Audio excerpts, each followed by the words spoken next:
Buenas noches. Gracias por continuar conectados a la señal de Costa Rica Noticias. Estamos en vivo a las 8 de la noche con 3 minutos. Soy Ernesto Rivera.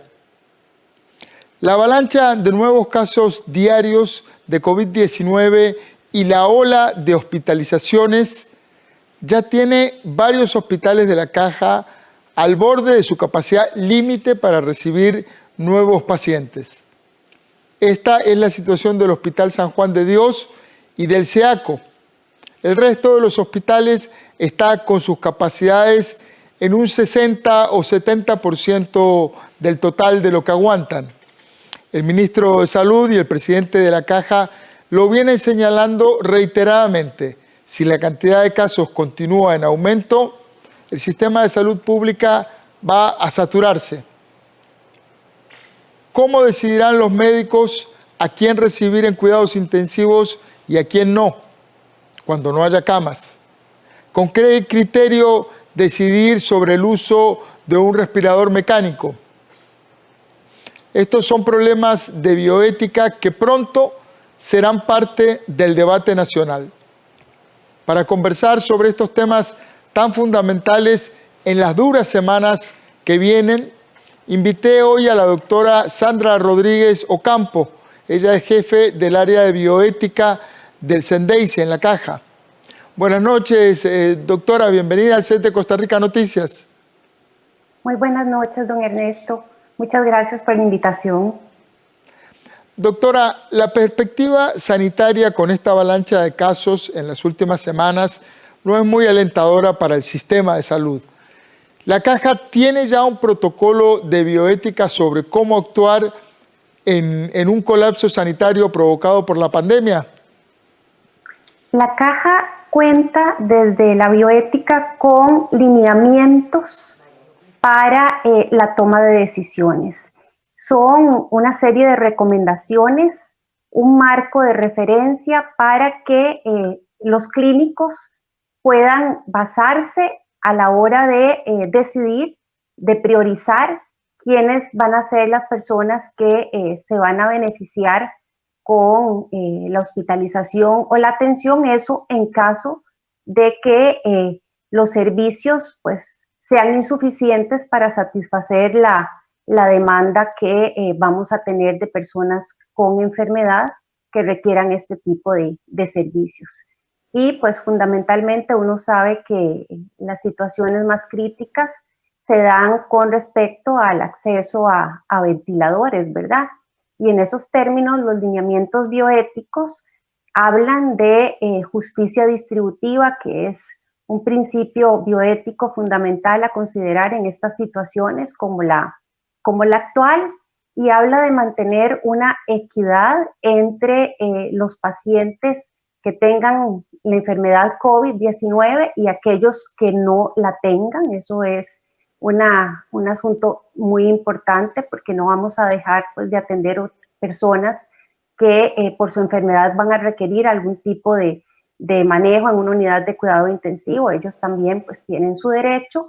Y en términos de maximizar el bien común, el lineamiento lo que señala principalmente es que vamos a salvar la mayor cantidad de vidas que sea posible y en caso de verlos superados, pues va a tener que hacerse un protocolo de triaje, un protocolo de selección que tenga como fin último principalmente el dar prioridad a aquellas personas que se vayan a beneficiar más con este tipo de manejo.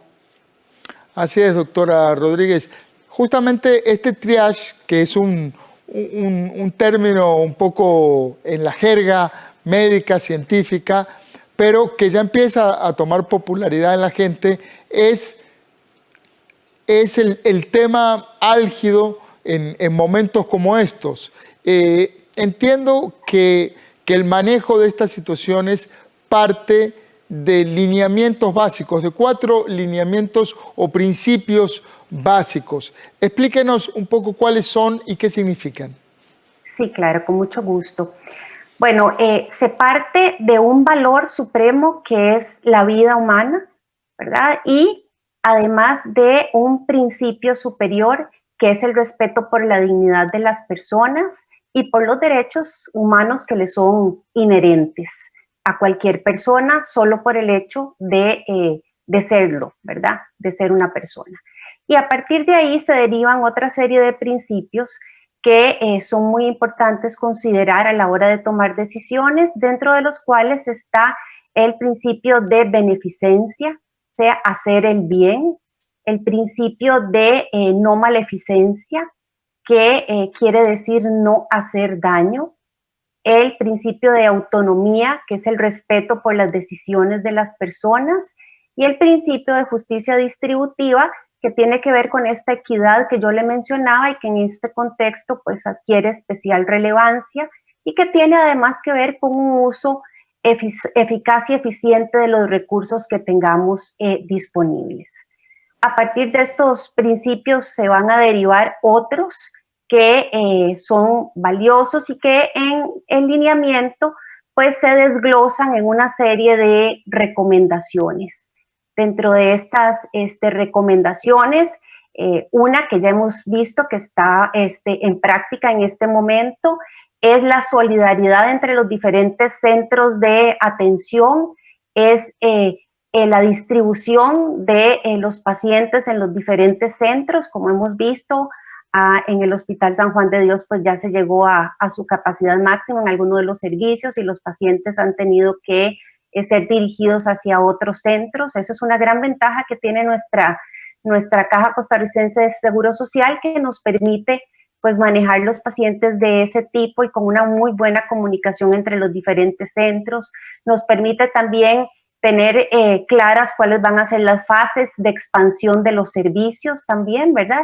Estamos en una segunda fase, podríamos eventualmente requerir llegar a una tercera fase, que es esa fase extraordinaria, cuando nos veamos ya con una avalancha, una gran cantidad de personas que demanden los servicios de hospitalización y de cuidado intensivo. Doctora, estos que me enumeraba antes son los lineamientos, los principios. Ahí uno siente, no hacer el daño, hacer el bien, distribuir equitativamente, respetar la autodeterminación de las personas. Hasta ahí estamos casi, diría yo, en el campo de la filosofía. Pero, lamentablemente, estos lineamientos tienen una aplicación práctica concreta. Hablábamos del triage. Entonces, si llega el momento en que ya no quedan ventiladores libres, porque eso ha pasado, no estamos hablando de un escenario inventado, estamos hablando de lo que pasó en España, de lo que pasó en Italia, de lo que pasa todavía en muchos centros de salud en Estados Unidos, en Brasil, en una cantidad de países que vieron su capacidad de atención sobrepasada. Si llega el momento en que ya no hay ventiladores libres, ¿qué criterio se aplicará para decidir quién recibe uno y quién no? Sí, el criterio, como le decía, desde el punto de vista bioético, lo que nosotros hemos establecido a nivel institucional, y esto es un trabajo de un grupo grande de personas, ¿verdad? Un grupo de gente muy comprometida, lo que se ha establecido es, como le mencionaba, maximizar el bien en términos de que se le va a dar prioridad a las personas que más se puedan beneficiar con la atención. Nosotros no llegamos a el nivel de establecer, por ejemplo, parámetros clínicos. Eso corresponde ya a los diferentes especialistas en diversos campos, por ejemplo, en cuidado intensivo. Serán ellos quienes de manera colegiada y con consulta, pues si así lo estiman conveniente al área de bioética, que van a establecer cuáles serían los criterios de admisibilidad a una unidad de cuidado intensivo. Estos criterios por lo general tienden a ser criterios flexibles y que vienen a apoyar la toma de decisiones de parte del médico, esa toma de decisiones juiciosa, pero que además de basarse en esta serie de parámetros y de elementos, tienen que tomar también en consideración aspectos relacionados con el paciente. Por ejemplo, cuáles son sus prioridades, cuáles son sus expectativas, cuáles son sus deseos. Eso no puede dejar de obviarse en un acto médico. Así también algunos elementos valorativos de parte del médico, cómo es el pronóstico del paciente con base en las otras patologías que esté presente, ¿verdad? Entonces, es una conjunción de elementos que tienen que ser considerados, pero nosotros no damos, como le digo, desde bioética, los parámetros en términos de signos vitales, en términos de resultados de laboratorio. Eso es un trabajo que van a desarrollar los diferentes grupos de especialistas. Están desarrollando ya y han desarrollado varios grupos de especialistas a nivel institucional. Doctora Rodríguez, usted decía, por ejemplo, maximizar el recurso.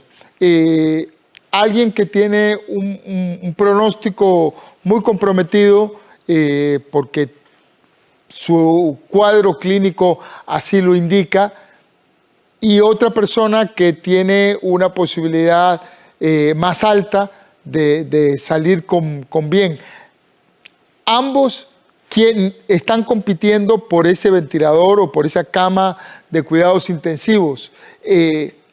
¿Cómo ponderar, cómo deben ponderar los intensivistas, la gente que está tomando la decisión ahí en el momento? Además hay que recordar que una buena parte de estos pacientes están en esa situación sin la presencia de sus familiares cercanos, porque esta patología, además, esta enfermedad es tan complicada que además aísla completamente a la persona.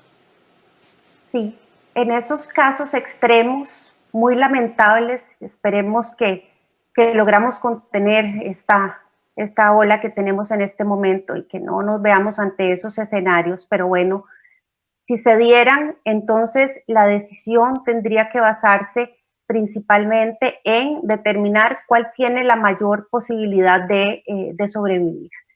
Y ese sería, digamos, un criterio que se establece en los lineamientos, y entonces el médico ya frente a los pacientes, pues le corresponderá en tomar esas decisiones tan complejas, tan difíciles, y para los cuales también a nivel institucional se cuenta con el apoyo de comités de bioética clínica, que son grupos de personas, son grupos multidisciplinarios de personas capacitadas en brindar apoyo y dar recomendaciones a los clínicos para estos eventos, ¿verdad? Una respuesta muy directa, se la agradezco, doctora, y a la vez un escenario muy crudo, tomar esa decisión y decir, este paciente tiene más posibilidades de sobrevivir que este otro y va a recibir el ventilador. Otro de los dilemas éticos es cómo valorar los recursos que se asignan a alguien, por ejemplo, y es un tema que está en la boca de muchas personas, a alguien que le quedan pocos años de vida, a los adultos mayores, frente a un joven que tiene toda la vida por delante. ¿Tendrán los ancianos garantizados su acceso a los recursos? Si el criterio de edad cronológica por sí mismo no es un criterio para negar el acceso a un respirador, definitivamente no. Hay que hacer una valoración integral de cada caso, y pues todos conocemos de situaciones de personas de 65 años que se encuentran en excelentes condiciones de salud, y lamentablemente pues personas de edades menores con una serie enorme de comorbilidades, o sea, de patologías asociadas que harían que más bien tenga menor probabilidad de sobrevivir el que tiene menos edad en comparación con el adulto mayor. Así que sí es un asunto importante de insistir que la edad cronológica por sí mismo no constituye un factor a considerar. Y así ha sido, no es algo nuestro, sino que en la revisión de los lineamientos bioéticos de varios países europeos, así está establecido de igual manera como se lo acabo de mencionar. Doctora Rodríguez, en redes sociales y en la calle se ven algunos episodios de xenofobia, de intolerancia. ¿El acceso a una unidad de cuidados intensivos ¿tendrá alguna limitación o sesgo entre extranjeros y nacionales?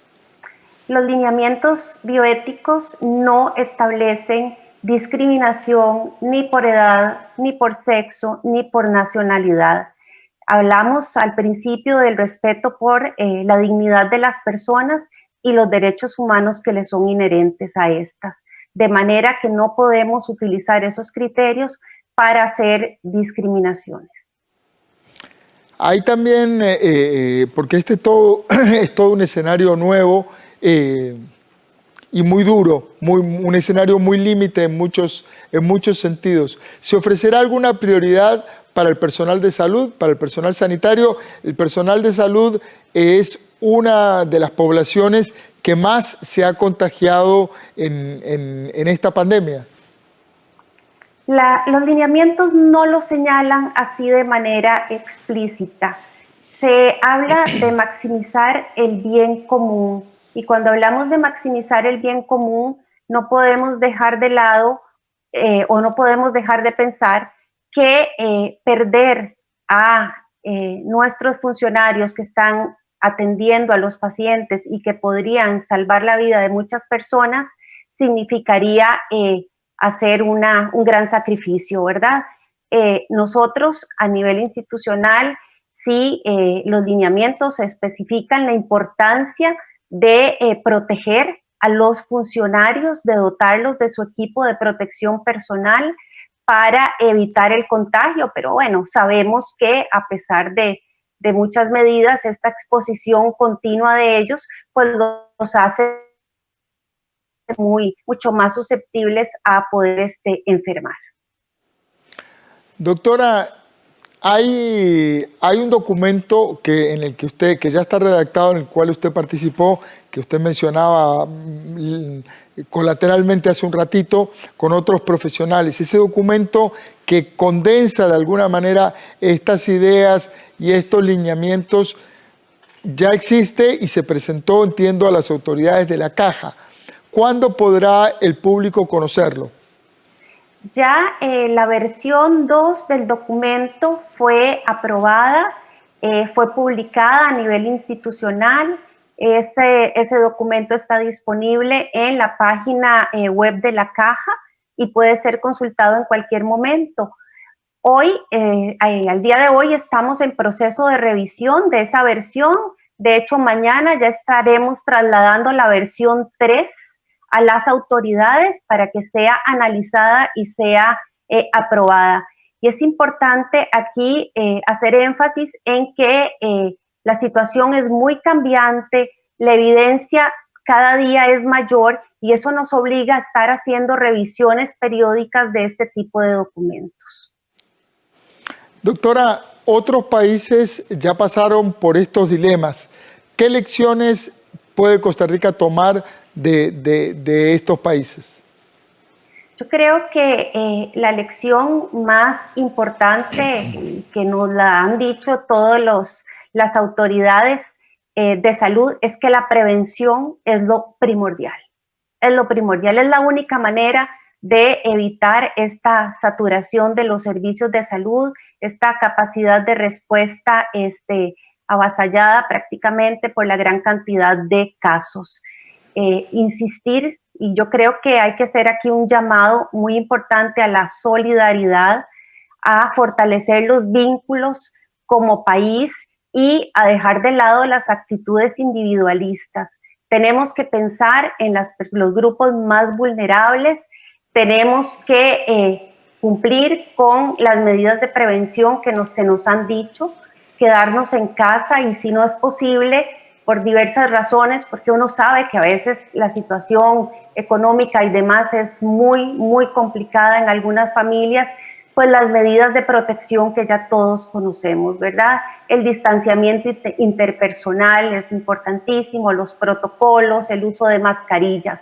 Yo creo que esa es una lección que se nos presenta a la cara día con día y que lamentablemente pues todavía algunos no la han atendido de la manera en como debemos o como se debe atender. Doctora Rodríguez, Durante la primera ola pandémica, cuando la ola estaba con el centro en Europa, todos vimos a través de redes sociales y a través de las agencias internacionales de noticias muchos videos de personal sanitario, de gente que estaba ahí en la primera línea de batalla, teniendo que tomar estas decisiones de vida o muerte de manera reiterada, y vimos el cansancio, el daño al ánimo, a la estabilidad emocional que tenía. ¿Tienen algún plan de contingencia para dar apoyo al personal de salud en Costa Rica, que por si esta situación llega a instalarse en el país, cómo atenderla? Sí, sí, es necesario, es fundamental el apoyo psicológico, el apoyo espiritual, tanto para los funcionarios como para los pacientes y también, aunque no puedan estar presentes en ese momento, también para los familiares, a través de diversas modalidades. Entonces, sí, se han diseñado planes. Yo no puedo profundizarles sobre el tema. Hay personas ya expertas que pueden hablar más de esto, pero definitivamente sí se ha visualizado esta necesidad de apoyo y esta atención integral, tanto a quien presta la atención, porque es muy desgastante, es muy doloroso, son decisiones sumamente difíciles, sumamente complejas, y también para las familias son procesos muy complicados, el no poder estar con su familiar en un momento tan difícil, tan complejo, resulta muy traumatizante. Sí, incluso pueden tener eventuales repercusiones legales. Las personas interpretan las acciones de los profesionales y tienen un marco legal sobre el cual podrían actuar eventualmente. Sí, en esos términos también el consentimiento informado, el respeto por las decisiones del paciente, el estar informando a la persona para tomar decisiones de manera conjunta, decisiones informadas, es muy importante. Eso lo promueven también las guías cuando hablamos del respeto de la autonomía. Tiene que ver con ese proceso de información, ese proceso de comunicación continua que debe darse, y fundamentalmente en estas situaciones tan difíciles y en donde la evidencia cambia constantemente, como le mencionaba anteriormente. Es una enfermedad muy nueva, hay muchos estudios en curso, la información que se genera es enorme y eso nos hace estar entonces revisando los protocolos de actuación continuamente. Doctora, una de las características que nos diferencia del resto de los animales es la manera en que trabajamos o nos enfrentamos a la muerte, la manera en que enterramos, recordamos, el rito que tenemos con la muerte. Y esto atraviesa toda la cultura humana en Oriente, en Occidente, en distintas épocas de la historia, etc. En este tema, que es una muerte tan particular, ¿han tenido consideraciones de bioética de cómo abordar este rito tan importante para la persona y para la familia? Acá se intervinieron en la elaboración de estos documentos especialistas en cuidados paliativos. Y pues ellos son los expertos en brindar el acompañamiento, ¿verdad? Hacer que este proceso pues, se dé de la manera menos dolorosa, menos traumática, de acompañar a los familiares también una vez que la persona haya fallecido. Entonces sí, la caja está previendo esa atención integral que llega hasta ese tipo de cuidados, los cuidados paliativos, los cuidados al final de la vida. Y también se establece la importancia del respeto por el cadáver, el respeto por la imagen, del respeto por los familiares de esa persona fallecida y también por la misma persona que acaba de morir. todos esos aspectos están siendo considerados a nivel institucional, efectivamente. Muchísimas gracias por su tiempo, doctora Sandra Rodríguez, jefe del área de bioética del CENDEIS en La Caja. Un tema realmente incómodo, pero que tenemos que abordar con tiempo. La sociedad costarricense necesita darse este debate también. Muy buenas noches. Muy buenas noches, muchas gracias. Gracias a ustedes también por su compañía. Tenemos que pensar muchas cosas en conjunto. Esta pandemia nos pone a todos en una prueba durísima. Recuerden, trabajamos para usted. Somos la televisión pública de Costa Rica.